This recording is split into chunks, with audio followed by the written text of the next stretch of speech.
ఎండలు స్టార్ట్ అయిపోయినాయి. చాలా ఉడుకుగా ఉంది. ఏం చేసినా గానీ, పిల్లలు కొద్దిగా తింటున్నారు గానీ, ఇంక మహా అయితే ఇంకొక ముద్ద అంతే బతిమాలి పెట్టాల్సొస్తుంది. కానీ, ఇలా రసం చేసి పెట్టామా సూపర్‌గా తినేస్తారు గుటుకు గుటుకుమంట. తెలుసా? అటువంటి రసాన్ని క్షణాల్లో ఎలా చేసుకోవాలో పెద్ద ప్రాసెస్ ఏం లేకుండా చూపిస్తున్నాను మరి. చూసేయండి. ముందుగా స్టవ్ వెలిగించుకొని పాన్ పెట్టుకొని, అందులోనే నెయ్యి వేసుకుంటున్నాను. నెయ్యి ఫ్యాట్ అంటారు గానీ, అది ఫ్యాట్‌ని కరిగించడానికి కూడా ఉపయోగపడుతుంది.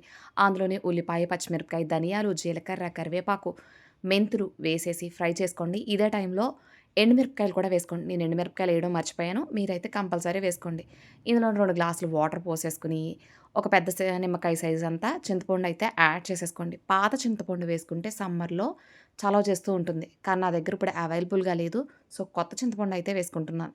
వేసేసుకొని అందులోనే కొద్దిగా పసుపు, రుచికి సరిపడగా ఉప్పు, చిన్ని బెల్లం ముక్క. ఒక్క 2 పొంగులు రానివ్వండి. అంతే రసమయితే రెడీ అయిపోతుంది.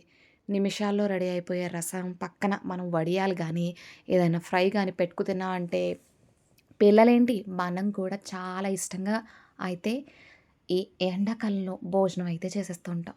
చాలా తక్కువ టైంలో అయిపోయే ఇన్‌స్టంట్ రసమే మీకు చూపించాను. సింపుల్‌గా రసం అయితే చేసేసాను. ఇంకెందుకు ఆలస్యం స్టవ్ ఆఫ్ చేసేసి సర్వ్ చేసేసుకుంటా.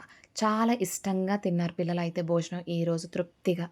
దీని పక్కన సైడ్ డిష్‌గా ఏం పెట్టాననుకుంటున్నారు మరి?